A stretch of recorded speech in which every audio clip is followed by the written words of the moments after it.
Hallelujah. हम सब खड़े होकर प्रभु को धन्य कहेंगे। कितनों ने विलाप से नाचने तक का अनुभव पाया है, तो क्या आप अपने हाथ ऊपर करेंगे? परमेश्वर बड़ा भला है। हम बड़े आभारी हैं जो पवित्र आत्मा ने किया है। हम उसकी उपस्थिति को महसूस करते हैं। आज इस जगह आनंद है। वाओ, हम सब बड़े खुश हैं। तो ये कितनी बड़ी आशीष है जो हम इतने आशीषित हैं कि आप यहाँ हैं। कितनी आशीष है कि आप यहाँ न केवल स्वयं हैं, हम बड़े आभारी हैं यहाँ 51st एंड ब्रॉडवे के, जो न्यूयॉर्क सिटी के बीच में है, पर आप हमें देश और संसार भर से देख रहे हैं। हम आपका स्वागत करते हैं जो हमें लाइव देख रहे हैं, और प्रणाम करते हैं Nigeria, Zimbabwe, south Africa, Madagascar, Uganda को, और स्वागत करते हैं Kenya, India, the United Arab Emirates, New Zealand और ऑस्ट्रेलिया का। हम स्वागत के साथ कहेंगे परमेश्वर आपको आशीष दे जो यूके अर्थात वेल्स, आयरलैंड और पूरे यूके से हैं। हम नमस्कार करते हैं France, Bulgaria, Belgium, Poland, Portugal, Georgia को। हम नमस्कार करते हैं Germany, Italy, Norway, Finland, Greece को। मैं निश्चित नहीं कि मैंने आपको यहाँ देखा है, पर अजरबैजान हमारे साथ हैं। उन सबको प्रणाम जो अजरबैजान से हैं और जो कनाडा में हैं। हम पहले देश का स्वागत करते हैं जो कनाडा में है, कनाई ब्लैकफुट कॉन्फेडरेसी। हम स्वागत करते हैं Mexico, Martinique, Jamaica, Guyana, Brazil, Peru, Guatemala, Chile, Trinidad, El Salvador, Saint Vincent, Grenadines का, और उन देशों का जो हमारे साथ हैं, खास प्यूर्टो रिको और द डोमिनिकन रिपब्लिक का। हम कहेंगे परमेश्वर आपको आशीष दें, और वे जो यूएस के 25 उपराष्ट्रों से हमें देख रहे हैं उनका भी स्वागत करते हैं, ये कहते हुए जुड़ने के लिए धन्यवाद। जियो ने बताया 2 सप्ताह बाद रविवार के दिन ब्रॉडवे में थैंक्स गिविंग रखी जाएगी, और मैं आपको उत्साहित करना चाहता हूं। तब इसमें एक बड़ा घटक संपूर्ण समुदाय तक पहुंच बनानी है। यहाँ पर कई अप्रवासी हैं जिनका अपना परिवार नहीं है। हम उन्हें आशीष देंगे, हम उनकी सेवा करेंगे सड़कों पर, और पवित्र आत्मा को आकर उनके लिए आशीष देने होंगे। और यहाँ ऐसे हैं जो क्या मैं कह सकता हूं कि वे न्यूयॉर्क में आपका कोई परिवार नहीं है, तो आपका परिवार हम बनना चाहते हैं, आपका एक आत्मिक परिवार। तो हम इस दिन आपके लिए आशीष बनना चाहते हैं। तो ये समझिए कि हमारे लिए ये कितना महत्वपूर्ण है। हम आपको उत्साहित करना चाहते हैं। एक अंतिम बात, ये बहुत ही अच्छा अवसर होगा। आपके बच्चों को भी आपके साथ सेवा करने दीजिए। बस आपका फोन लीजिए, अपने हाथ रखने की जगह पर जो QR कोड है उसको स्कैन कीजिए, और तब ये आएगा volunteering for thanks giving outreach, जो बड़ा विशेष समय होगा। तो मैं बहुत खुश हूं कि हम सब साथ में ये काम करेंगे। हमारे मित्रों सहित जो 8 डेज ऑफ होप से हैं, उनकी ट्रक्स सड़क पर लाइन से खड़ी होगी, और हम खाना बांटेंगे बेघरों को। थैंक्स गिविंग पर हमने निश्चित किया है कि हम टर्की और क्रैनबेरी सॉस को भर कर खिलाएंगे। कितनों को भूख लगी है यहाँ पर?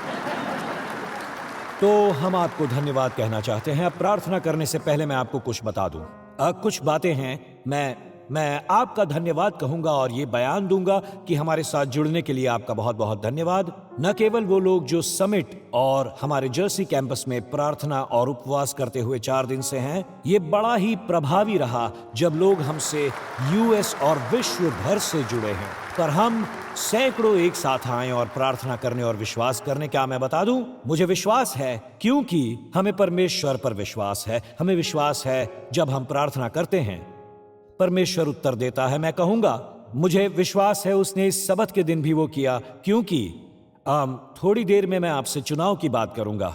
अब आप में से कुछ मन ही मन सोचते होंगे मुझे पता था वो किसे वोट देगा, तो इसलिए आपको चर्च में होना चाहिए, क्योंकि आपका दिमाग इतना उलझा हुआ है। तो मैं आपसे बात कर रहा हूं। आप में से कुछ सोचते होंगे मुझे पता था, तो मेरे लिए ये बात ऐसी है कि हमने प्रार्थना की। तो सुनिए, देश पूरी तरह से हमें विश्वास नहीं हुआ कि न्यूयॉर्क में कोई दंगा विरोध प्रदर्शन नहीं हुए।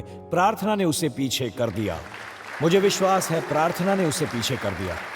मित्रों, कल मैं वेस्ट कोस्ट से फोन कॉल पर जुड़ा हुआ था। उन्होंने पूछा क्या हुआ, न्यूयॉर्क में क्या हो रहा है? मैंने कहा कुछ नहीं, बस प्रार्थना काम कर गई। और दूसरी बात मित्रों, मैं विश्वास करता हूं वहां उन्हें शहर के एयरपोर्ट के एक टर्मिनल को बंद करना पड़ा, क्योंकि उन्हें लगा किसी एक टर्मिनल पर बॉम्ब रखा गया था। मुझे विश्वास है परमेश्वर ने हमें बचा लिया। और तब पता है, ये दूसरा भाग है। अगर आप यहां जागते तो पिछली 2 सुबह आपको धुंध नजर आती जो छा गई थी। इसका अनुभव हम न्यू जर्सी और ब्रुकलिन और प्रॉस्पेक्ट पार्क आग जलने के कारण देख रहे हैं। पर मैं आपको बता दूं कि प्रार्थना ने क्या किया है। आज रात वर्षा होगी, तो हम परमेश्वर को धन्यवाद कहते हैं कि इस पर वर्षा होगी। मैं चमत्कारों पर विश्वास करता हूं, मुझे विश्वास है परमेश्वर ऐसा कर सकता है। तो मित्रों, ये चमत्कारों का सप्ताह रहा है, ये देखने कि परमेश्वर आया है। मैं जानता हूं इस समय मैं हमारे शहर के लिए कहता हूं और उनके लिए जो यूएस और पूरे संसार से हमें देख रहे हैं। पर मैं आपको बता दूं, हमने प्रार्थना की,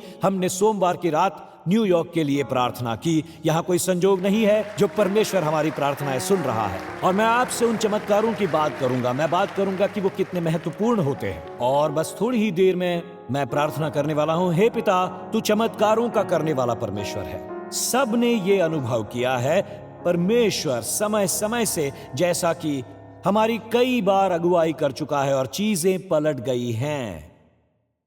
तूने ऐसा किया है, तूने ये किया है और तेरा धन्यवाद जो तूने इस शहर पर दया की। प्रभु, मैं धन्यवाद कहता हूं जो तूने सोमवार रात की प्रार्थना का उत्तर दिया। धन्यवाद कि तूने सब कुछ रुकवा दिया, एयरपोर्ट पर सब सलामत है, न्यूयॉर्क सिटी में दंगे रुकवा दिए। और मैं विश्वास करता हूं आज रात को तू न्यूयॉर्क में ढेर सारी वर्षा करवाएगा और इस धुंध को भी न्यूयॉर्क से दूर भगा देगा। जैसे पास्टर पैट्रिक भजन संहिता में पढ़कर सुनाते हैं कि तू सूखी भूमि पर वर्षा करेगा, तू ये कर सकता है। और शारीरिक एवं आत्मिक दोनों के लिए वर्षा भेज प्रभु। और पिता, धन्यवाद जो अगले कुछ पलों के लिए हमें साहस देगा और मुझे विश्वास है तू ये करेगा यीशु के नाम से। और अब सब ने कहा आमीन। और बैठने से पहले, जब तक मैं कॉयर को छुट्टी दूंगा, तब तक क्या आप 3 या 4 लोगों को देखेंगे और उन्हें देखकर बढ़िया न्यूयॉर्क वाली मुस्कान देंगे? उन्हें न्यूयॉर्क वाली मुस्कान से कहिए, मुझे खुशी है कि आप आज यहां हैं। परमेश्वर आपको आशीष दे। कॉयर ने कमाल किया है, क्या अद्भुत समय था। धन्यवाद।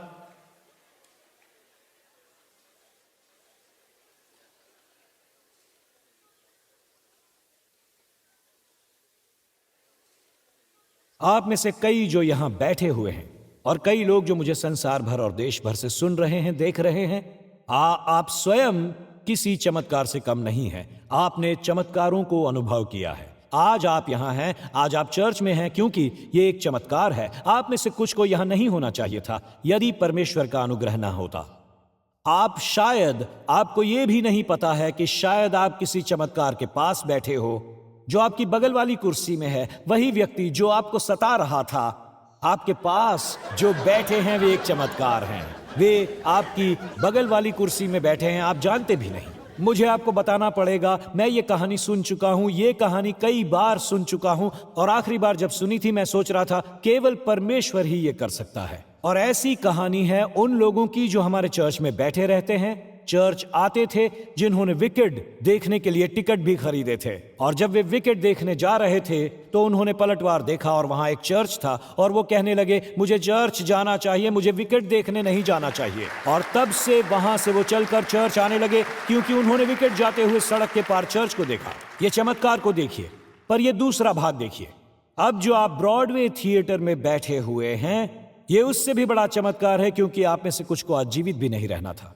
थोड़ी देर पहले मैं कॉयर से बात कर रहा था और मैंने कहा इस कॉयर में कितने हैं? तो यहां बैठे हैं जो गाने वाले हैं, पर आपको अब तक मर जाना चाहिए था। मुझे कहना होगा लगभग हर एक हाथ ऊपर था। उन्होंने कहा हमें पता है हमें जीवित ही नहीं रहना था। यहां कितने हैं जो सोचते हैं मुझे तो जीवित रहना ही नहीं चाहिए था? आप जीवित हैं? क्या आप अपना हाथ ऊपर करेंगे? हे मेरे प्रभु, ये पुनरुत्थान का रविवार है। कितने सारे लोग हैं। और मैं बता दूं, जब आप ये बात समझ लेते हैं, मेरे विचार में कभी कभी परमेश्वर हमें थोड़ी सी झलक देता है कि वो हमारी रक्षा कैसे करता है। हर बार हम नहीं देखते कि परमेश्वर ने हमारा मार्ग बदल दिया या कुछ ऐसा किया कि हम तक आई अनहोनी को रोकने के लिए परमेश्वर का धन्यवाद कि वो हमें स्वर्ग दूतों से घेरे रखता है। यीशु के लहू के लिए परमेश्वर का धन्यवाद। और मेरे जीवन में एक समय था जहां परमेश्वर ने मेरे लिए थोड़ा कुछ खोल दिया और कहा मैं तुझे दिखाऊंगा कि तुझे किससे बचाया था मैंने। और उसने ये किया। ये ऐसा था, एक बार काफी है, मुझे और नहीं जानना था। मैं एक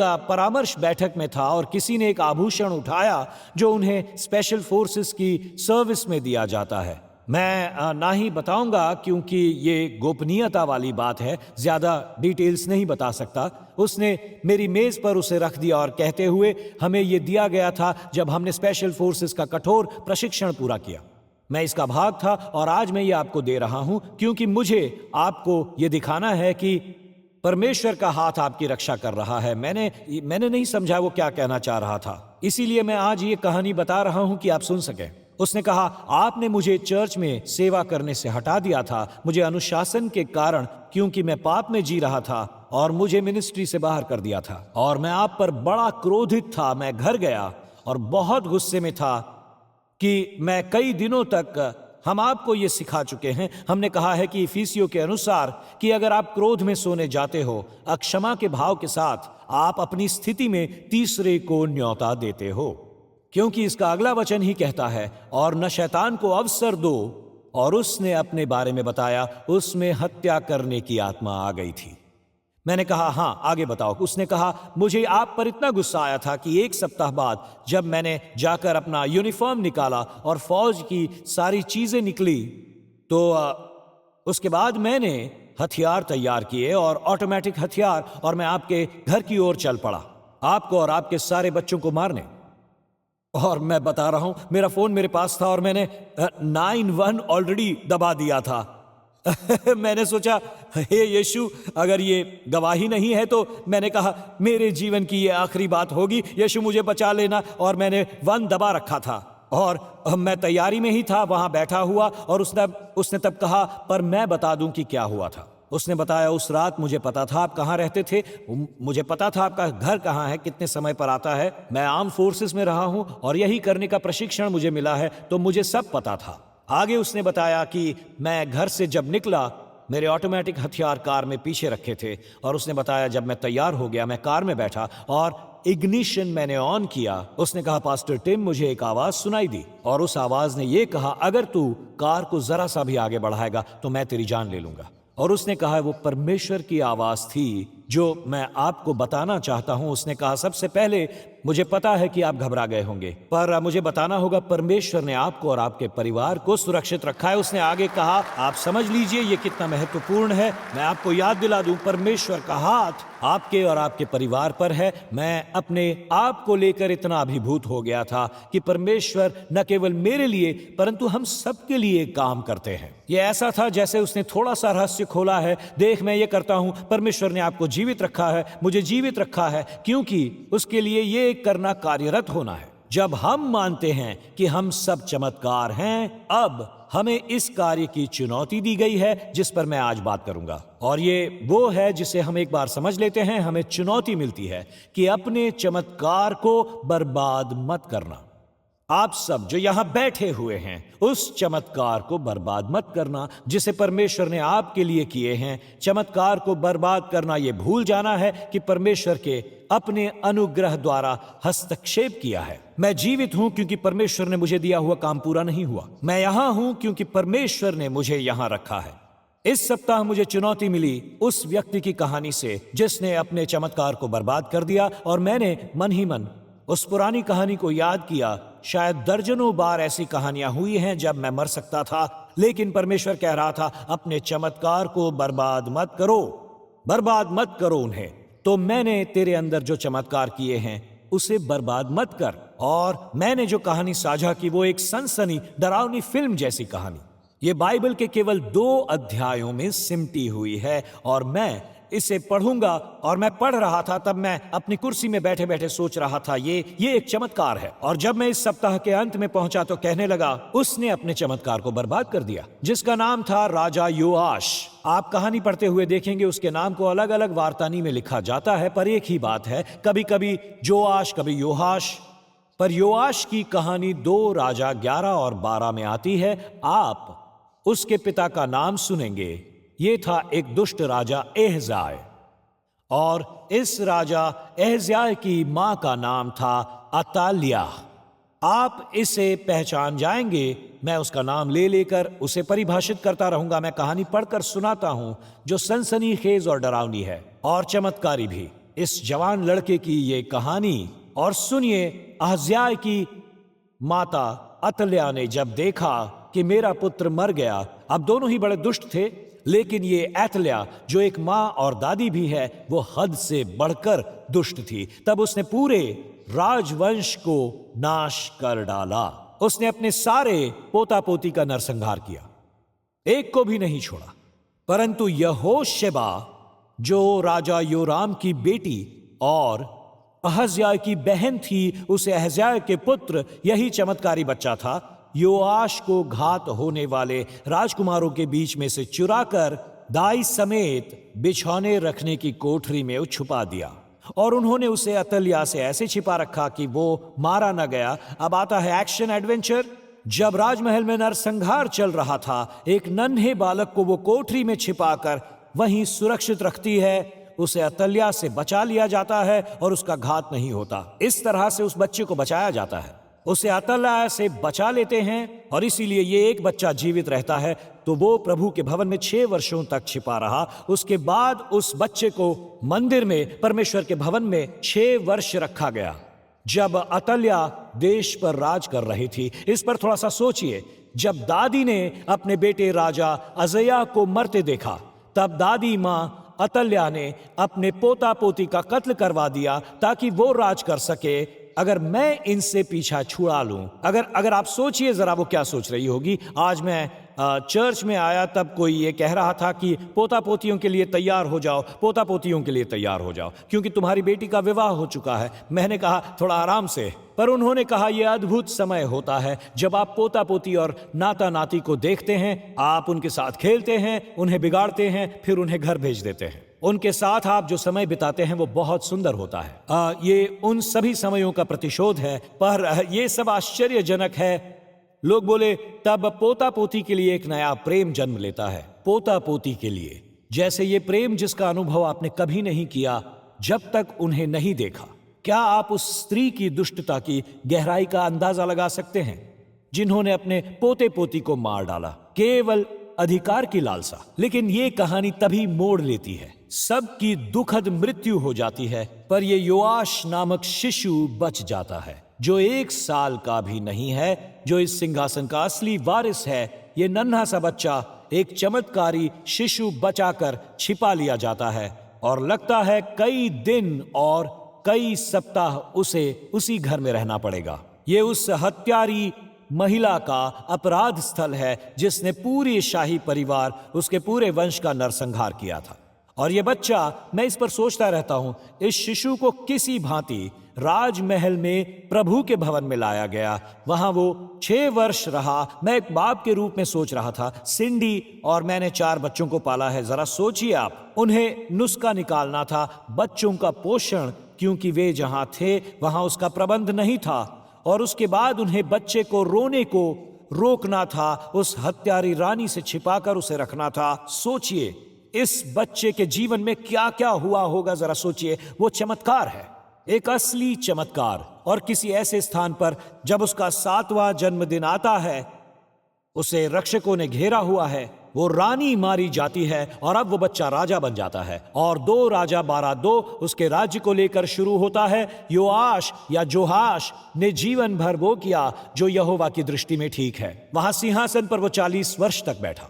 पर अपने जीवन काल के अंत में, मेरे पास ऐसा कहने के लिए दूसरे शब्द नहीं है कि जो चीज मेरी आत्मा में आई आपसे कहने के लिए, वो मेरे लिए एक चुनौती थी। उसने अपने चमत्कार को बर्बाद कर दिया इस बच्चे ने, और साथ ही इस सनसनीखेज कहानी को जिसे वो कभी सुना सकता था, जैसा इस कहानी में होता है जो मैंने मेरे कत्ल का प्रयास करने वाले के बारे में बताई, वो अपने परिवार को बता सकता था कि कैसे उसे मारा जा सकता था उसके ही राज्य में, चाहे वो दुष्टता से लड़ने वाला था या उससे समझौता करने वाला था। ये सुनिए, तब अराम के राजा हजाएल ने गत नगर पर चढ़ाई की और उससे लड़ाई करके उसे ले लिया। तब उसने यरूशलेम पर चढ़ाई करने के लिए मन बनाया। वो चमत्कारी राजा के नगर को लेने आ रहा था। तब यहूदा के राजा योआश ने, इस भाग ने मुझे सचमुच छू लिया। यहाँ पर भूलना शुरू होता है उन सब पवित्र वस्तुओं को जिन्हें उसके पुरखा यहोशापात, यहोराम और एजाया का नाम यहूदा के राजाओं ने पवित्र किया था, और अपनी पवित्र की हुई वस्तुओं को भी, जितना सोना यहोवा के भवन के भंडारों में और राज भवन में मिला, उस सब को लेकर अराम के राजा हजाएल के पास भेज दिया। और ये यरूशलेम के पास से चला गया। मतलब सारा सोना लूटकर वो कहने लगा, ठीक है, मैं तुझ पर चढ़ाई नहीं करूंगा। परमेश्वर के भवन की सारी पवित्र वस्तुएं लेकर इस चमत्कारी लड़के ने उस दुष्ट को दे दी कि काम हो जाए, पर ऐसा नहीं हुआ। उसने मंदिर की सारी वस्तुएं उसे दे दी। ये पढ़ते समय मैं समझा था और यहां से मैं सोचने लगा था, उसके पास अपने लोगों के लिए लड़ने का साहस नहीं था जिन्होंने उसको बचाने के लिए लड़ाई की थी। उसका साहस चला गया था और उसके अंत की ये विडंबना है। वो शत्रु से लड़ नहीं पाया, पर उसकी मृत्यु उसके सेवकों के हाथ हुई। उसके अपने दास, उसके राजमहल के कर्मचारी, ये हम बाद में देखेंगे, आते हैं और वो अपने कर्मचारियों के हाथों राजमहल में मारा जाता है। मेरा मतलब कितना दुखद अंत था ये। आपको अलौकिक रूप से बचाया जाता है। लोग अपना जीवन उसके लिए दांव पर लगाते हैं, और जब आप जीवित हैं और चमत्कारों को बर्बाद करते हैं क्योंकि आपने दुष्ट से समझौता कर लिया है, आप इस भांति मर जाते हैं, अपने कर्मचारियों के हाथों से मिली हुई दुखद मृत्यु। इस चमत्कारी बच्चे ने अपने चमत्कार को बर्बाद कर दिया। जिस चुनौती की बात मैं आपसे करूंगा, जो हमारे साथ होती है, इसे लेकर मुझसे शुरू करता हूं। चुनौती केवल अच्छी शुरुआत ही नहीं है, पर समापन भी अच्छा होना चाहिए। मैं आपसे कहूंगा, मुझे इसे अच्छे से पूरा करना है। मैं अंत को शुरुआत से बेहतर करना चाहूंगा। जैसे आयु बढ़ेगी, मुझे और आग चाहिए होगी, मुझे पवित्र आत्मा द्वारा उपयुक्त होना होगा। मुझे यहां जीते जी अपने चमत्कार को बर्बाद नहीं करना है। इस सप्ताह मैंने कुछ नया सीखा। जब योआश का अंत निकट आया, वो सिंहासन पर 40 वर्ष बैठा। बाइबल कहती है 40 वर्षों तक उसका अंत निकट है। 40 वर्ष उसने सेवा की और अब उसके सामने समझौता करने का समय है। वो एक ऐसे मोड़ पर है कि वो दुष्ट राजा के साथ समझौता करता है, इसके बजाय कि उससे लड़े, जबकि वो स्वयं एक चमत्कार है, पर उसे जीवन में नवीनीकरण चाहिए। मैं आपको बता दूं इस सप्ताह मैंने क्या सीखा और जिस बात ने मुझे चुनौती दी, और कुछ ऐसा हो गया जिसके लिए मैं प्रार्थना करने लगा। एक जानवर है बाइबल में जिसकी तुलना हम विश्वासियों के साथ की जाती है, और वो है उकाब के जीवन चक्र की। जी हां, एक ईगल की। मैंने पता लगाया उकाब 70 वर्ष तक जी सकता है, और यह भी मैंने पता लगाया कि 40 वर्ष की आयु में वो एक निर्णय ले लेता है। 40 की आयु में उसके पंजे शिकार करने के लिए नुकीले नहीं रह जाते, और उसकी चोंच मंद पड़ जाती है, और उसके पंख मोटे और भारी हो जाते हैं। और 40 का होते ही उकाब के आगे वो विकल्प रह जाते हैं। जरा इसे ध्यान से सुनिएगा। 2 विकल्प जो उकाब के आगे होते हैं, या तो मरना है या फिर बदल जाना है। मरना या उन चीजों को जो मंद पड़ चुकी हैं, जो कभी काम करती थी, उन्हें बदल देना, अपने आप को बदल देना। और अगर उकाब बदलाव को चुनता है, तो मैंने पढ़ा उसे एक पहाड़ पर जाना पड़ता है, और वहां एक पीड़ा भरी प्रक्रिया शुरू होती है। वो एक पत्थर पर अपनी चोंच को तोड़ता है जब तक वो गिरकर अलग नहीं हो जाती, और एक नई चोंच वहां आती है। जब नई चोंच उग जाती है, वो वहां नहीं रुकता, वो उसी चोंच से अपने नाखूनों को पकड़कर निकालता है। एक और पीड़ा का भुगतान, और फिर नए अधिक तेज नाखून आते हैं, और उसके बाद वो अपने पंखों को खींचकर निकालता है ताकि नए पंख आ जाएं। और यह बताया जाता है कि इस पीड़ा की प्रक्रिया 150 दिनों तक चलती है, पर इस नवीनीकरण के बाद वो 30 वर्ष और जीता है। जो अभी अभी हुआ है, उस बदलाव के साथ वो जीता है। और मैं बस इतना सोचता रहा, नई चोंच, नए नाखून, नए पंख, आगे 30 वर्षों के लिए अब उसके हैं, और अगर वो ये सब नहीं करता तो मर जाता। और मेरा मन भजन संहिता 103 पर गया फौरन, जो कहता है, वही तेरे प्राणों को नाश होने से बचा लेता है और तेरे सिर पर करुणा और दया का मुकुट बांधता है। मैंने अपने मित्र योआश को याद किया और वहां मेरा नाम रख दिया। उसने मेरे प्राणों को नाश होने से बचा लिया। आपका क्या? कितने कह सकते हैं उसने मेरे प्राणों को नाश होने से बचाया? और कितने कह सकते हैं मेरे सिर पर करुणा और दया का मुकुट उसने बांधा? आगे वो कहता है, वही तो मेरी लालसा को उत्तम पदार्थों से तृप्त करता है, जिससे मेरी जवानी उकाब की नाई हो जाती है। इससे मुझे चुनौती मिली, ये कहने की, हे परमेश्वर, योआश के साथ यही होना चाहिए था यही हम सबके साथ होना चाहिए, सही से समाप्त करने, और सही से समाप्त करने हमारे अंदर वो नवीनीकरण का पल होना चाहिए। मैं आपको उस नए आंकड़े के बारे में बताऊंगा जो मैंने चर्च के बारे में जाना, जो कहता है कम से कम अमेरिका में शायद और विश्व भर में अधिक चर्चों में अब 50 की आयु से ऊपर वाले दुगने हो गए हैं। वो लोग दुगने हैं उनकी तुलना में जो 13 से 20 के हैं। चर्चों में अधिकतर 50 की आयु वाले ही हैं। और मैं ये पूछूंगा कितने, सच कहिए ईमानदारी से, कितने 50 के ऊपर हैं? ईमानदारी से कहिए, पहले हाथ उठाइए। 50 के ऊपर जितने भी हैं हाथ उठाइए। देखिए, मैंने कहा था, और ये वाकई एक अद्भुत बात है, चर्च में 2/3 पुराने पंखों और मंद चोच वाले नहीं रह सकते। ऐसा नहीं हो सकता। हमें इस जगह पर नवीनीकरण चाहिए। आपको और मुझे भी नवीनीकरण की आवश्यकता है। मैं नहीं चाहता आप यहां टूटी फूटी चोच और मंद नाखूनों के साथ आए। मैं चाहता हूं वे तेज हो जाएं, परमेश्वर के लिए उड़ान भरें, परमेश्वर के काम करने के लिए तैयार हों। अब इसे सुनिए जो मैं कहना चाहता हूं। हम कभी परमेश्वर के काम के लिए बूढ़े नहीं होते। आपको बस परमेश्वर द्वारा नवीनीकरण करना है। मैं फिर से इसे कहता हूं, हम कभी परमेश्वर के काम के लिए बूढ़े नहीं होते। आपको बस नवीनीकरण चाहिए होता है, चाहे ये चोंच, नाखून और पंख का ही क्यों ना हो। और ये सुनिए, अब्राहम 75 साल का था जब परमेश्वर ने उसे बुलाया। इस पर विचार कीजिए। जब आप फ्लोरिडा जाने की योजना बनाते हो तो मैं कह देता हूं उनसे जो इसे नहीं समझ रहे, न्यूयॉर्क वाले, आपका लक्ष्य है न्यूयॉर्क में काम करना, उसके बाद फ्लोरिडा जाना और उसके बाद स्वर्ग। तो ऐसा कुछ होता है। तो लक्ष्य है न्यूयॉर्क में रहना, एक नए पंख, नई चोंच और नए नाखून उगाना और परमेश्वर द्वारा नवीनीकरण प्राप्त करना। बुरा मत मानना, फ्लोरिडा। अब्राहम 75 का था। इस पर क्या कहोगे? मूसा 80 वर्ष का था जब परमेश्वर उसे बुलाता है और कहता है जाकर इस्राएल को छुटकारा दिलाओ।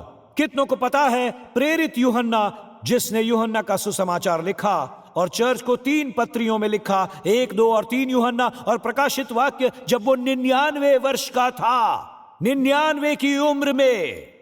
इस पर विचार कीजिए। और अगर आप कहें ओ मैं उससे भी बुजुर्ग हूं, ठीक है, नूह ने तो 480 की आयु में जहाज बनाया जिसमें आप सब शामिल हैं। आज परमेश्वर के भवन में हमें नवीनीकरण की जरूरत है। हमारे चर्च में, आपके चर्च में, जब आप देखते हो हमें फिर से पहाड़ पर जाना है और परमेश्वर को हमें फिर से नवीनीकृत, परिवर्तित करना है। हमारे विचारों को, ये मत कहिए मैं बूढ़ा हो गया हूं, परमेश्वर आपको उपयुक्त कर सकता है। मैं समझता हूं हम थक चुके हैं, पर परमेश्वर नवीनीकरण कर सकता है। मैं इस पर विचार कर रहा था पढ़ते हुए। जब योहाश के बारे में मैं पढ़ रहा था, मुझे मिनिस्ट्री करते हुए 41 वर्ष हो जाएंगे, और मैं परमेश्वर से पूछने लगा, हे परमेश्वर, मुझे शिकार के लिए नए नाखून चाहिए, उड़ान के लिए नए पंख चाहिए, नई चोंच चाहिए, मुझे नवीनीकरण चाहिए। और जब कुछ समझ में आया तो मैंने इसे लिख दिया। अधिक लोग 40 तक मर जाते हैं, बस 75 तक उन्हें दफन नहीं किया जाता। हमारे अंदर की आत्मा मर जाती है चुनौती देने के लिए, क्योंकि नवीनीकरण के लिए हम पहाड़ पर नहीं जाते। तो आज मैं आपको चुनौती देना चाहता हूं, जैसे मुझे चुनौती दी गई है पवित्र आत्मा द्वारा। तो जो भी मैं आपसे कह रहा हूं वो मेरे लिए भी चुनौती है। मुझे अकेले ही परमेश्वर द्वारा निश्चित नहीं किए जाना था। मैं आपको उस निश्चितता तक लाना चाहता हूं जो मैंने इस सप्ताह महसूस की। कितनों को पहाड़ पर आना है, कितनों को नवीनीकरण चाहिए, तो ये लीजिए। मैंने अपने वर्षों को नवीनीकृत करने के बारे में यह सीखा। मैं मजबूती से समापन कर रहा हूं वो जो योआश करना भूल गया। 3 बातें उस नवीनीकरण का हिस्सा हैं, जो ज्यादा तेज नाखून, उड़ने के लिए नए पंख और फिर से पैदा होने वाली चोंच, ताकि ये कहें, हे परमेश्वर, 60 की आयु में भी मुझे तेरे द्वारा उपयुक्त होना है। प्रभु, मेरी गति कम होने मत दे, मुझे दृढ़ होना है। हे परमेश्वर, जब तक तू मुझे घर नहीं बुलाता, मुझे उपयुक्त करता रहे। मुझे इसे बर्बाद नहीं करना। मैं नहीं चाहता कि तू चमत्कार बर्बाद कर दे इस तरह बैठे बैठे। तो मैं आपसे कहना चाहता हूं, मुझे यह महसूस होता है, जो मैंने सीखा है, कि मैं परमेश्वर को पहाड़ पर क्या कह रहा हूं। नंबर 1, अपने से पूर्ववर्तियों के बलिदानों का सम्मान करें। उनके बलिदानों का सम्मान किया जाए। मित्रों, मुझे आज स्पष्ट कहना है, और यह बहुत महत्वपूर्ण है, आप चमत्कार की कुर्सी पर विराजमान हैं। डेविड विल्किसन और कार्टर कॉनलिन के विश्वास के कारण। मैं आपको सच्चाई से यह बता रहा हूं और मेरे लिए यह कहना बहुत ही महत्वपूर्ण है। आज आप एक चमत्कारी थिएटर में बैठे हैं जिसके बारे में कोई भी कल्पना भी नहीं कर सकता था कि Broadway, New York city, times square and 51st पर स्थित बड़े थिएटरों में से एक किसी दिन चर्च बन जाएगा जहां आप आराधना करेंगे और आप यहां बैठकर आराधना करेंगे उन लोगों के बलिदान और विश्वास के कारण जो आज से पहले यहां पर थे। वो आपसे पहले आए। आपको यह समझना है कि यह कितना महत्वपूर्ण है। योआश ये भूल गया था। मैं अभी समझाता हूं, याद कीजिए जो पौलुस हमें रोमियो 12 में चेतावनी देता है जब वो चर्च से कहता है कि जैसा समझना चाहिए उससे बढ़कर कोई भी अपने आप को बिल्कुल न समझे। अब मैं इस संदेश में से आपको कुछ बताऊं। यह संक्षिप्त व्याख्या कहती है और मैं आसान करके बताता हूं। यह जरूरी है कि आप स्वयं के बारे में गलत फहमी ना करें। स्वयं के बारे में कोई भी गलत फहमी मत पालो। मुझे याद है जब मैं 1990 के अंतिम समय में टाइम्स स्क्वायर चर्च में प्रचार किया करता था और मुझे आपको बताना है, यह कहानी सुनाने में मुझे बहुत शर्म आ रही है क्योंकि मेरे साथ यहां जो हुआ वो बड़ा ही शर्मनाक था। उस रविवार की शाम कांच के बने मंच पर थे डेविड विल्करसन और कार्टर कॉनलिन, वे दो विश्वास से भरे जन। और तब मुझे ये बहुत बुरा विचार आया, ये शर्मिंदगी वाला विचार मुझे आया जब मैं उस जगह को देख रहा था जो परमेश्वर के आत्मा से भरी हुई थी। हम स्तुति कर रहे थे, लोग परमेश्वर के वचन में मग्न थे। अनेक देश वहां पर थे जैसा इस समय यहां पर है। और अचानक किसी भांति मैंने अपने आप को गलत समझा। मैंने अपने आप को अपनी औकात से बढ़कर समझा।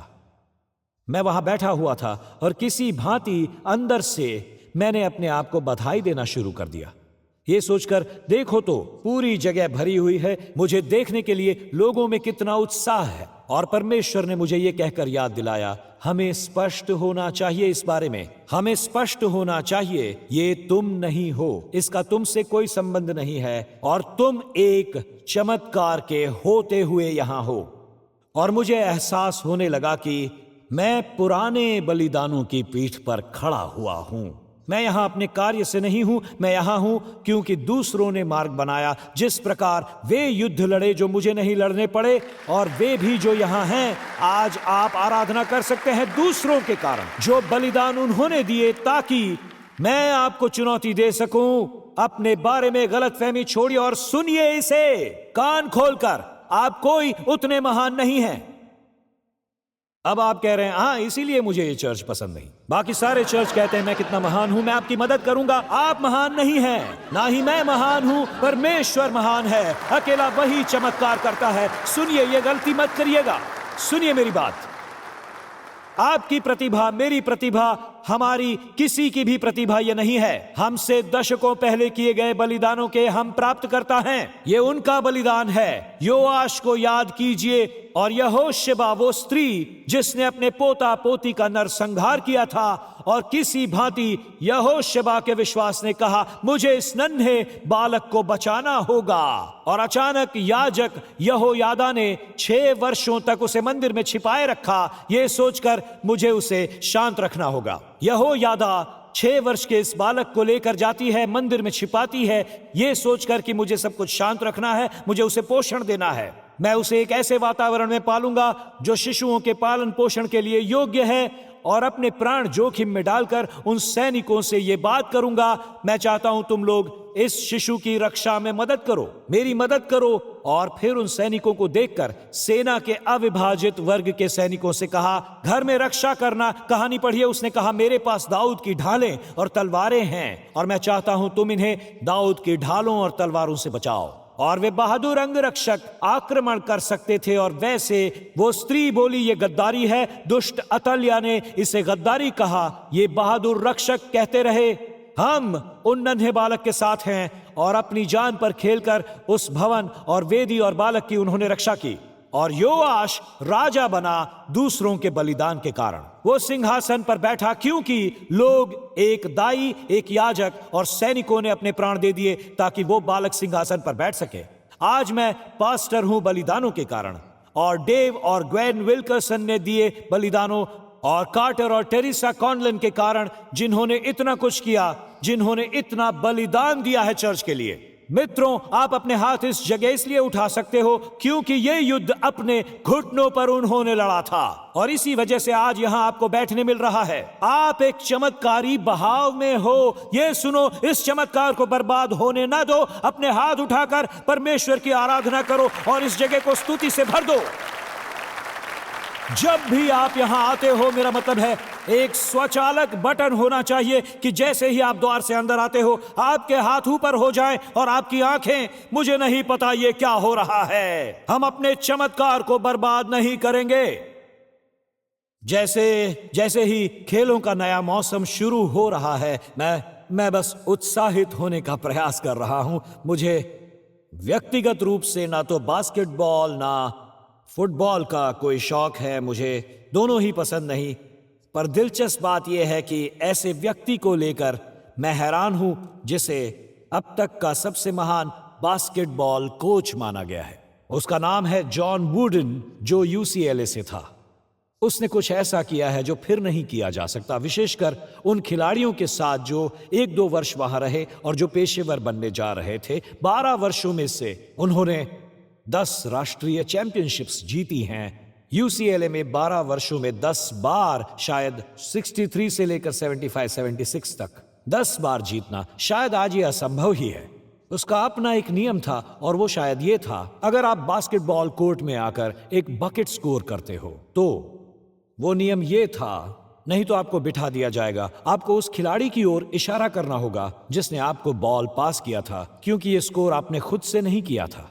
वो कहता था 2 हाथों से बकेट नहीं प्राप्त हुई, 10 हाथों से संभवित हुआ है। और वो कहता था, मित्रों, आज जो आप खेलों में देखते हो वो सब इससे कितना अलग हो चुका है। कोई जन क्रिकेट में 50 रन बनाते हैं और मैदान के बीच में खड़े हो जाते हैं, और मैं सोचता हूं कि दूसरे खिलाड़ी कहां हैं। आपको क्या लगता है इस कीर्तिमान तक आप कैसे पहुंचे? ऐसे तो नहीं, आपने अकेले ने यह नहीं किया कि मैं ये सब संभालूंगा। आपको दूसरों की जरूरत पड़ी होगी, हमेशा पड़ती है, और कभी कभी लोगों की ओर इशारा करना होगा और कहना होगा, आपका धन्यवाद, धन्यवाद, धन्यवाद, इस कुर्बानी के लिए धन्यवाद, धन्यवाद कि आपने ये किया। परमेश्वर ने आपको विश्वास के उपयुक्त किया। परमेश्वर आपके बलिदान को उपयुक्त करते हैं। मित्रों, आज मैं आपको एक चुनौती दूं, किसी को टेक्स्ट करो और कहो धन्यवाद, किसी को कॉल करो और कहो आपका धन्यवाद। और हम ये कर रहे हैं, हम नवीनीकरण के लिए उस पहाड़ पर जा रहे हैं। पता है हम परमेश्वर से क्या कहेंगे? मेरा नवीनीकरण कर दीजिए और वो आभार सहित कीजिए। प्रभु,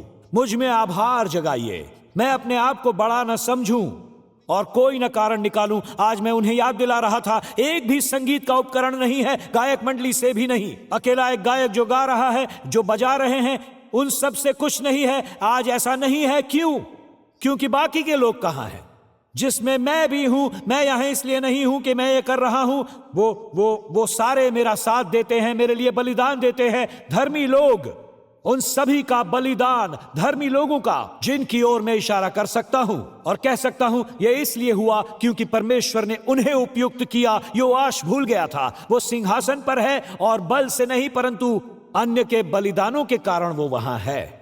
मित्रों, ये बहुत ही महत्वपूर्ण है और हमें इसके द्वारा अपना नवीनीकरण करना है। नंबर 2, आपको हमेशा चौराहे का सामना करना पड़ेगा, साहस दिखाने या फिर संतोष में अटके रहने के लिए। अपने अंतिम दिनों में एक मसीही होकर आपको चौराहे का सामना करना होगा, साहस या संतुष्टि चुनने और किसी चीज को देखकर कहने, हे परमेश्वर, मुझे इसके लिए साहस चाहिए, या फिर कुछ ना करना, कुछ ना।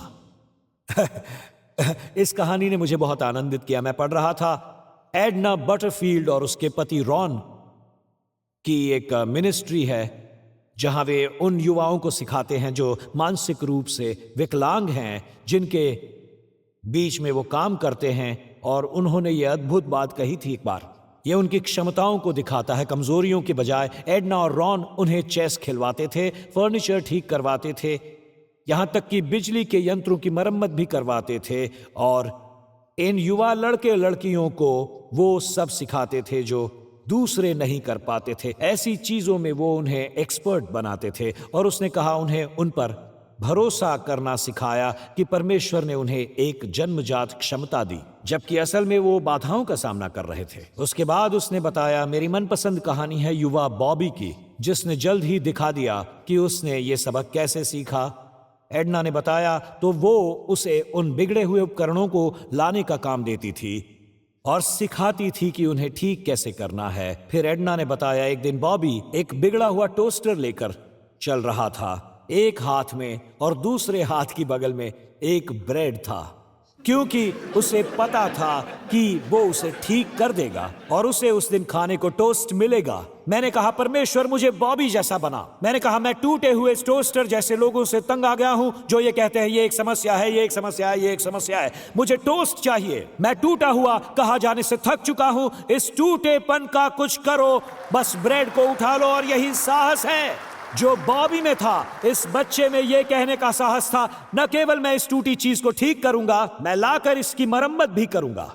मित्रों, मुझे इस तरह का साहस चाहिए, ना कि हमेशा शिकायत करना। आपके जीवन में ऐसे परिभाषित क्षण साहस दिखाने को आते हैं। यह बात करना आसान है कि कैसे टोस्टर टूट चुका है, यह कहना आसान है, पर यह जानेंगे जब भी आप अपने जीवन में, नौकरी, स्कूल में, मित्रों के बीच, परिवार में, अपने मसीही विश्वास में खुद को चौराहे पर पाएंगे और ऐसी जगह पर पहुंचकर जानोगे ये साहस और संतुष्टता का चौराहा होगा।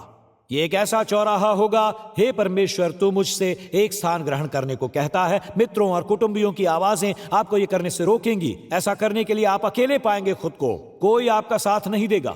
परमेश्वर के प्रकटीकरण का आपको इंतजार करना पड़ेगा। ये वो क्षण है जब आपको एहसास होगा, मुझे ऐसा करने के लिए विवश होना पड़ा है और मुझे परिणामों की परवाह किए बिना अकेले ही ये करना है। मुझे अकेले इस चुनौती का सामना करना होगा, परिणाम चाहे जो भी हो। और योहाश उम्र का 40वां वर्ष है और वो उस चौराहे पर खड़ा है और योहाश को नवीनीकरण चाहिए, उसे रिन्यूअल चाहिए। इसीलिए वो इस चौराहे का सामना कर रहा है।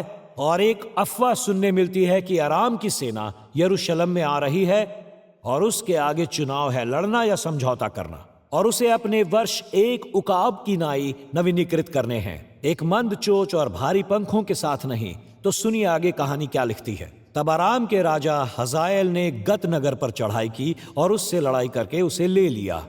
हम ये कहानी पहले पढ़ चुके हैं, आपको पता है, पर मैं चाहता हूं आप इस भाग को देखें जरा। तब यहूदा के राजा योआश ने, जो वो चमत्कारी बालक था, उन सब पवित्र वस्तुओं को जिन्हें उसके पुरखा यहोशापात, यहोराम और अहज्याह नाम यहूदा के राजाओं ने पवित्र किया था, और जितना सोना यहोवा के भवन के भंडारों में था और राजभवन में मिला, ये वो स्थान था जहां बालक को 6 वर्षों तक छिपाया गया था।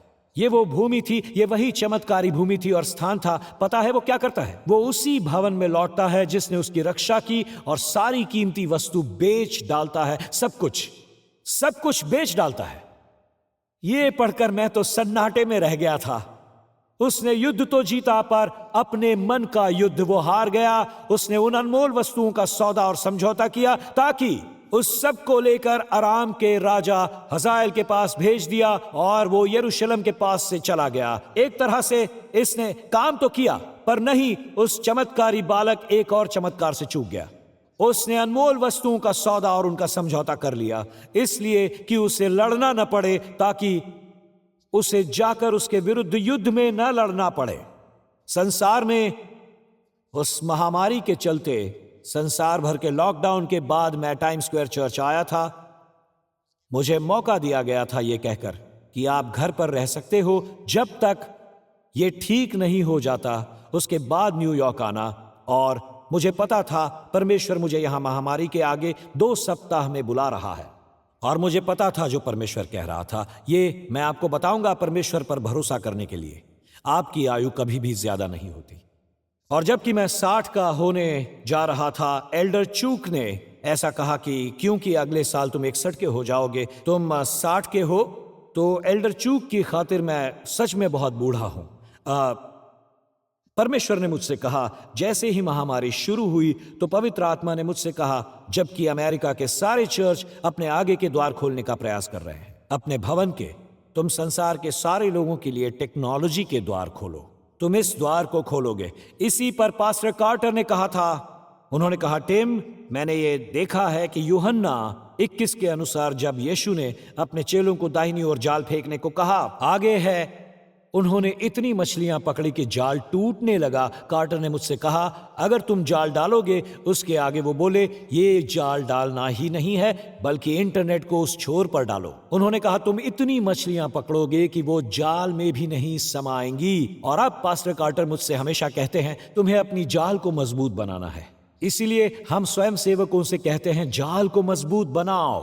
ये उनके लिए है जो ऑनलाइन पर और यूएस तथा संसार भर में सेवा करते हैं। मुझे आपको धन्यवाद कहना है, आप जाल को मजबूत बना रहे हैं। मुझे याद है 3 सप्ताह में मुझे निर्णय लेना है और ये शब्द मैं सुन रहा था, चर्च को खोल दो, तुम कायर हो। मुझे पता था परमेश्वर क्या कहने को कह रहे हैं। जब हमने मंच पर नई टेक्नोलॉजी को अपनाया, खोलने से 3 सप्ताह पहले तैयारी की, हमने 3 सप्ताह पहले से सब कुछ तैयार किया। कुछ भी अंदर नहीं आ रहा था, क्योंकि न केवल संसार में लॉकडाउन लग गया था, परंतु यह भी बताया जा रहा था कि जो जहाज सामान लेकर आ रहे थे, उन्हें बंदरगाह पर आने से रोक दिया गया था। और लोग कह रहे थे, ये नहीं आ पाएंगे। आप कह सकते हो वो सब खुल जाएगा, पर आपको कोई भी सामान नहीं मिलने वाला। और मित्रों, मैंने 3 सप्ताह इंतजार किया इससे पहले कि आप यहां आकर बैठते। मैं इस खाली मंच को देखता था और मेरा सर यहां था, शायद इसमें गड्ढा हो गया था। और तब मैं अपने आप से कहता था, मैंने ये क्या कर दिया? क्या मेरा दिमाग खराब हो गया है? मैं साहस के चौराहे पर था और तब ये ऐसा था जैसे परमेश्वर कह रहे थे कि मेरा भरोसा कर, मेरा भरोसा कर। मैं नावों का प्रभारी हूं, मैं उपकरणों का प्रभारी हूं, मैं उन सभी चीजों का प्रभारी हूं। और जिस बात से मुझे आश्चर्य हुआ कि हर एक चीज वहां पर थी, एक छोटे से मोटर को छोड़कर, जिससे कोई फर्क नहीं पड़ा। पर यह बाद में पहुंचा, कुछ लोग सुनने आए और कहने लगे, बड़े बड़े क्रूज शिप्स भी अपना उपकरण नहीं पा सके, आपके उपकरण यहां तक कैसे पहुंच पाए? और मैंने कहा, परमेश्वर ने ही उन्हें यहां तक पहुंचाया है, परमेश्वर ने ऐसा किया। मैं यहां पर बैठा हूं और फिर से चौराहे पर खड़े हैं हम। मैं आपको अगले सप्ताह या उसके बाद वाले सप्ताह में बताऊंगा। हर सप्ताह हम नए चौराहे पर होते हैं, मुझे पता है। प्रभु ने मुझसे कहा, यहां तुम एलईडीज पर से निशान बदलो और उसके बाद टाइम स्क्वायर पर सुसमाचार का प्रचार करो। जैसे लोग उन सारे चित्रों का प्रसारण कर रहे हैं, तुम सारे वचन वहां पर दिखाओ। तुम ऐसी बातें दिखाओ जो लोगों को यहां लेकर आएंगी। और मित्रों, ये है वो जो कुछ लोगों ने जिसने मुझे प्रेरित किया। मेरा मंच वो समय था जो इस सप्ताह की बात है, जब मैं चलकर जा रहा था और मैंने इमारत के इर्द गिर्द मचान को लगा देखा और कहा, नहीं, मैंने ऐसा फिर से किया है। मुझे पता नहीं था ये काम करेगा भी या नहीं, ये कभी काम नहीं करेगा, मुझसे तो नहीं। और परमेश्वर कहता है, ये बंद कर, क्योंकि हम इसे करेंगे। सुनिए, हमने आपसे कहा था कि हम आपको सारा विवरण देंगे कि हमें 20 लाख चाहिए ताकि काम आगे बढ़ा सके, क्योंकि जो बात 8 अलग अलग भाषाओं वाले चैनल हैं और जो काम हम कर रहे हैं ताकि समिट में अगली पीढ़ी को खड़ा कर सके, और हम जो यूएन में कर रहे हैं इजराइल को लेकर, और जो अलग अलग काम हम कर रहे हैं, अब हम इतने निकट हैं। हमें लंबा समय तो लगा, पर हम वहां तक पहुंच रहे हैं ताकि हम ये कर सकें। और अगर हमने ये सही तरीके से किया है तो लोग आईपैड्स पर टाइम स्क्वायर चर्च को रविवार के दिन देख सकेंगे, जो एक चमत्कार है। पर ये एलईडी वॉल्स को डालने के लिए $10 लाख चाहिए।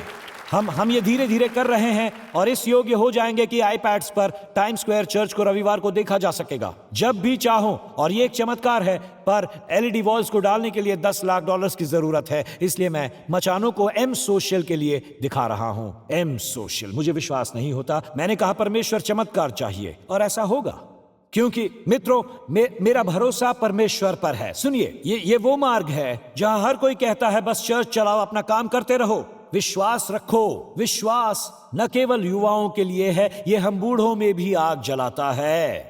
यरदन नदी से मत बचो, यरीहो की दीवारों से मत डरो, सिंह की मांदों की चिंता मत करो। जब परमेश्वर आपसे बात करता है, वो आपसे आग में आकर मिलेगा और वो वहां होगा।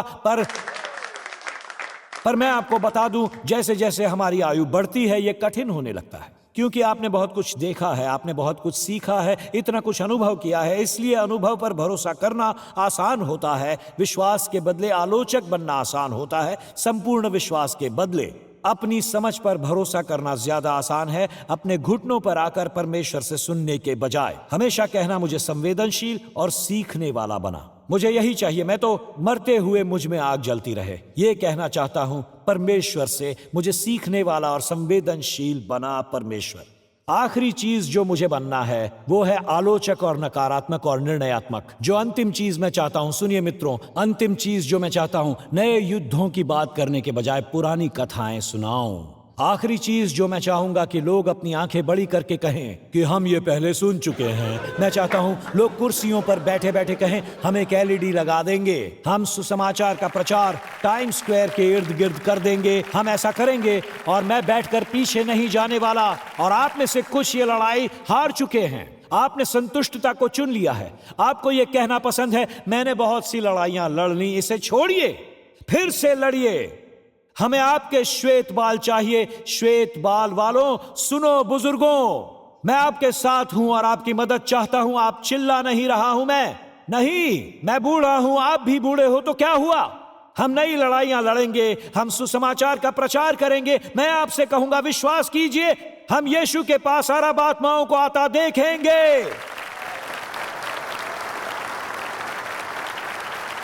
मैं पहाड़ पर जाऊंगा और वो मेरे आभार को नवीनीकृत करेंगे। मैं पहाड़ पर जाऊंगा, वो लड़ेगा। नंबर 2, मेरे साहस को नवीनीकृत करो।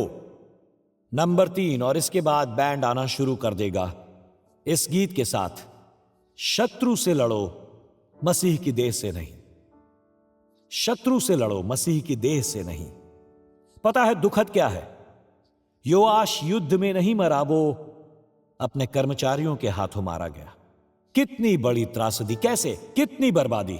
मैं फिर से कहूंगा, आपने अपने चमत्कारों को बर्बाद कर दिया है। आपको एक चमत्कार ने जीवित रखा था और आप अपने ही कर्मचारी द्वारा मारे गए। मैं सोचता हूं जब आप इसके बारे में पढ़ेंगे, मैं इसे पढ़कर बाद में सुनाऊंगा, मैं इस विचार को लेकर प्रार्थना करता हूं। एक बार फिर से मेरा दिमाग एक दिशा में जा रहा है। मैं सोचता हूं कि क्या उसे उसके अंगरक्षक ने ही मारा होगा। यह बहुत बुरा हुआ। अजीब सी बात कि अचानक से किसी को यह कहता हुआ सुनना भूल जाओ। वो यहां पर है। मैं मानता हूं अगर योआश आराम से लड़ता तो वो अपने ही लोगों के हाथों नहीं मारा जाता। उसने तब वो बड़ा काम पूरा ही किया था। वो मंदिर की पुनर्स्थापना कर रहा था, वो उसके अंदर मरम्मत करवा रहा था और उसने अपने चमत्कार को संतुष्ट जीवन तथा नवीकृत की कमी के कारण बर्बाद कर दिया। सुनिए वचन क्या कहता है। योआश के और सब काम जो उसने किए वो क्या यहूदा के राजाओं के इतिहास की पुस्तक में नहीं लिखे? और अंत में योआश के कर्मचारियों ने राजद्रोह की गोष्ठी करके उसको मिल्लों के भवन में जो सिल्ला की उतराई पर था उसे मार डाला। मुझे ये शब्द पसंद नहीं, मिल्लों की उतराई पर था। आपको युद्ध में होना चाहिए था, आपको नवीनीकृत होना चाहिए था। उसे उसके कर्मचारियों ने मारा। यह बड़े दुख की बात है। और मैं सोचता रह गया, आप कैसा जीवन जी रहे हैं आप, कि लोग आप पर आरोप लगाएंगे या आपके विरुद्ध षड्यंत्र रचकर आपको ऐसी स्थिति में डाल देंगे। आप अंदर ही अंदर लड़ते रहोगे। वो आंतरिक लड़ाई।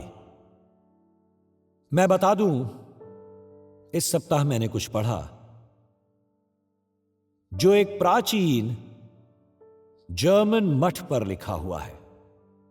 यह वहां के पुस्तकालय पर लिखा है, जो एक सजावट का सामान है, जहां 2 हिरणों के सींग जुड़े हुए हैं, कि उन्होंने 2 लड़ते हुए हिरणों को दिखाया था, क्योंकि वे लड़ते रहते हैं और वे उनको आपस में छुड़ा नहीं सके। वे मुक्त नहीं हुए और आपस में लड़ते लड़ते दोनों मर गए।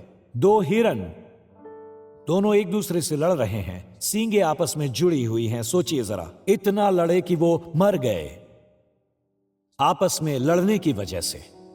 वाह, अगर इसमें कोई कहानी नहीं है तो जरा सोचिए, ये छूट नहीं पाए, एक दूसरे से लड़ते रहे बजाय उस दरिंदे के जो उनका शिकार करता है।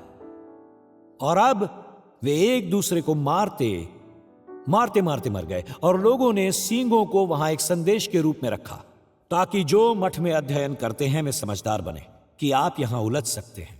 इसलिए जरा ध्यान दीजिए। कल्पना कर सकते हैं मैं उससे कह रहा हूं जो हमें देख रहे हैं, जो खुद ऐसी जगह है। एक विवाद में फंसकर मर जाना। अगर आप एक दूसरे से लड़ना बंद नहीं करते तो मैं बता दूं, मैंने ये लिखा भी है, अगर आप एक दूसरे से लड़ना नहीं छोड़ देते अपना पक्ष रखने के लिए, तब आप इसी प्रकार बातचीत का मुद्दा बन जाएंगे और लोग कुछ इस प्रकार से कहेंगे, फलाना फलाना को याद करो, अब कहां है वो। इसलिए अंत में आप वहां होंगे। फलाना फलाना को याद करो, क्योंकि आपको गुस्सा आ गया और आप उसे छोड़ नहीं सके, आप फंस गए, उसमें उलझ गए। मैं इसे नहीं छोड़ूंगा, टाइम स्क्वायर चर्च दोबारा नहीं जाऊंगा, क्योंकि उनकी आत्माएं दुष्टों को रोकती हैं। यहां दुष्टता को रोका जाता है। ठीक है, अब थोड़ी देर के लिए सुनिए ध्यान से। हरे रंग की उस छांव को देखिए, ये पाताल लोक से है। अब सुनिए, पता है आप क्या बनेंगे? आप बातचीत का एक भाग बन जाएंगे, विवादों का हिस्सा। और वो प्रश्न करेंगे, जो कुछ भी हुआ था मुझे ऐसा नहीं बनना था। ये किसी योग्य नहीं है, ये किसी योग्य नहीं है मित्रों। मैं शत्रु से लड़ूंगा, ना कि मसीह की देह से। नहमायाह को यह काम करना था। आधी उम्र में, कई कहते हैं 50 की आयु में, वो ऐसा नवीनीकरण के बाद ही कर सकता था। उसे पहाड़ पर जाना था। आपको ये मेरे साथ सुनना है, क्योंकि आपको लगता है हमारा काम समाप्त हो गया। ठीक है, मेरे साथ खड़े हो जाइए। उसकी नौकरी सुरक्षित थी, वो राजमहल में काम कर रहा था। वो 50 का हो चुका था और राजमहल में काम करता था। इस पर विचार कीजिए, उसकी नौकरी सुरक्षित है। वो नेतृत्व के आसपास काम कर रहा है। वो राजा के लिए दाखरस चखता था, निश्चित करने की उसमें विष तो नहीं मिला हुआ है। उसकी नौकरी और रिटायरमेंट सब कुछ सुरक्षित था, लेकिन फिर भी बाबुल ने यरूशलेम को बर्बाद किया था, याद करें। और टूटे हुए टोस्टर और ऐसी चीजों में अटके हुए सींगों की बात करने के बजाय मैंने सीखा, और मैं आपको बता दूं, यदि आपके पास ऐसे पुराने सींग हैं और आपका मुद्दा बड़ा है, मैं आपको बता दूं आज मैंने चर्च में क्या सीखा। अगर सींगों के अटकने को लेकर आपका भी बड़ा मुद्दा है, तो आपको कोई और बड़े सींगों के साथ मिल जाएगा।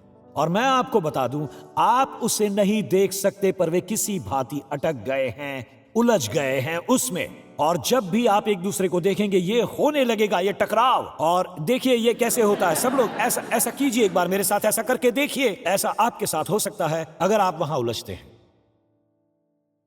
क्या पास्टर टिम के जीवन में ब्रोकन टोस्टर्स हैं? हां, सैकड़ों हैं। मेरे ऑफिस में आइए, मैं दिखाऊंगा आपको कैसे हैं वो। लेकिन मेरे पास ब्रेड भी है। मैं ये कह रहा हूं, हम इसे ठीक करेंगे। किसी भांति हम सब टोस्ट खाते हैं, किसी भी समय हम टोस्ट खा रहे हैं। यह बड़ा अद्भुत है। इसके बजाय कि नेहमाया सींगों को अटका दे और उसे, जो बाबुल से नाराज है क्योंकि उन्हें उसके देश से निकाला गया, नेहमाया यरूशलेम लौटता है जब वो लगभग 50 का हो गया। नवीनीकरण के साथ चोंच नुकीली हो गई है, पंजे एक नई लड़ाई के लिए तैयार हैं और नए पंख उड़ान के लिए तैयार हैं। और वो कहता है, एक टूटी हुई दीवार है, सब लोग अपने ब्रेड लेकर आ जाओ, हम यहां एक दीवार खड़ी करेंगे, हम इस लड़ाई को लड़ेंगे। और ये बड़ा अद्भुत है। इसे लेकर जरा सावधान रहना। और तब अचानक से मैं चाहता हूं इसे आप देखें। जब तक वो यहां है, कुछ लोगों का समूह यहां आया हुआ था। ये सींगों वाले लोग हैं, ये सींग वाला परिवार है। अब नेहमाया अध्याय 6 को सुनिए, जो ये कहता है, जब संबलत, तोबिया और अरबी गेशेम, ये सींग वाले लोग हैं, और हमारे शत्रुओं को यह समाचार मिला कि शहर पनाह को बनवा चुका, और यद्यपि उस समय तक भी मैं फाटकों में पल्ले न लग चुका था, तो भी शहर पनाह में कोई दरार न रह गया था। और आगे उसने कहा, तब संबलत और गेशेम ने मेरे पास यों कहला भेजा कि हम ओनो के मैदान में किसी गांव में एक दूसरे से भेंट करें। और ये मेरा पसंदीदा भाग है। ओनो के मैदान में, आप ओनो नामक किसी स्थान पर नहीं जाते। मैं आपसे ये कह रहा हूं, ऐसी कोई जगह ढूंढने मत निकल जाना। अगर उसे ओ नो कहा जाता है तब आप उसे देखकर कहेंगे ओ नो। ऐसी कोई जगह नहीं मिलेगी आपको। हमें हमें ऐसी कोई जगह चाहिए भी नहीं। और उसे पता था। वो बोला वो मेरी हानि करने की इच्छा रखते हैं, मुझे मारने आ रहे हैं। वे सींगों को अटकाना चाहते थे। और अचानक नेहमाया जर्मनी के मठ में लटका हुआ बातचीत का वो मुद्दा वो ऐसा ही है, अपने सींगों को अटका देना। अरे वो दीवार है, वो शहर पनाह बन रही है। हाँ, मुझे विश्वास नहीं होता। कौन सोचता है बाबुल में अपनी नौकरी कर रहा था मैं तो। ठीक है, ऐसा ही होता है। उसने कहा और मैं चाहता हूं आप ये देखें उसके वो शब्द जब उसके पास वो चुनौती थी, परंतु मैंने उनके पास दूतों को कहला भेजा कि मैं तो भारी काम में लगा हूं, इसलिए मैं वहां नहीं जा सकता। मैं अपनी अगली बात तुमसे तुम्हारे स्तर पर कहूंगा।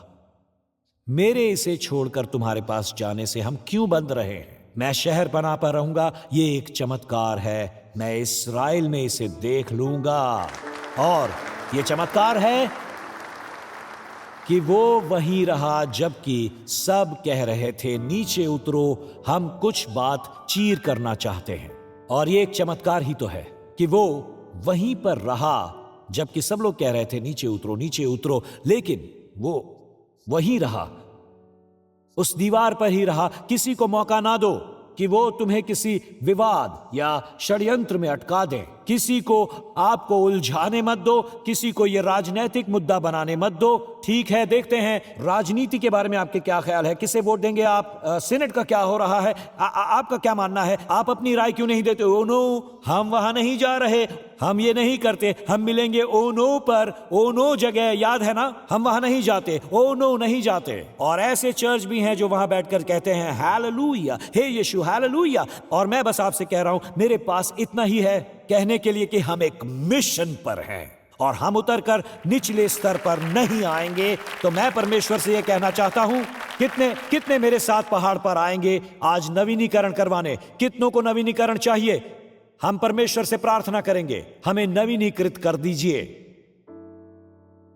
मेक्सिको में मेरे जो मित्र हैं और वे जो अंतिम सभा को टैंजानिया से देख रहे हैं, मुझे आपसे कहना है, जैसे ही अंदर आपका एक खिलाड़ी जो आखिर में आया, स्टीफन अकारी, जो दौड़ में आखिरी था, उसे टैंजानिया ने 1968 के मेक्सिको सिटी में खेले गए ओलंपिक्स में मैराथन की दौड़ में भेजा था। वो सबसे पीछे रह गया और सबको उसका नाम याद है, न स्वर्ण न रजत पदक। और जब दौड़ पूरी हुई, जीतने वालों के राष्ट्रगीत भी बज रहे थे। टैंजानिया का स्टीवन तब भी दौड़ रहा था। वो बहुत सबसे पीछे था, एकदम आखिर में। जब आखिरकार वो स्टेडियम में पहुंचा, वहां कुछ ही लोग बचे थे और लाइट्स भी कम कर दी गई थी, शाम हो रही थी। तब वो वहां लगभग सफाई चल रही थी, तब पहुंचा और टैंजानिया का वो स्टीवन अकारी अपनी दौड़ पूरी कर रहा है आखिर में। और जब उसने वो लाइन क्रॉस की, ये आखिरी में लाइन क्रॉस करने वाला इंसान, उन्होंने उससे प्रश्न पूछा। इन शब्दों को सुनिएगा, उस प्रश्न को, क्यों? जब तुम्हें पता था कि दौड़ का विजेता तुमसे काफी आगे निकल चुका है, रेस खत्म हो गई है, तब भी क्यों दौड़ रहे थे तुम? मेरे देश ने मुझे मैक्सिको सिटी इसलिए नहीं भेजा कि मैं दौड़ छोड़ दूं। उन्होंने मुझे इस दौड़ को शुरू करने और खत्म करने के लिए भेजा है। क्या मैं बता दूं? मैं चाहता हूं आप इस 61 वर्ष के व्यक्ति को देखिए। 1 महीने बाद 61 हो जाएंगे, मुझे 61 पूरा करूंगा बल्कि। तो मेरी बात सुनिए ध्यान से।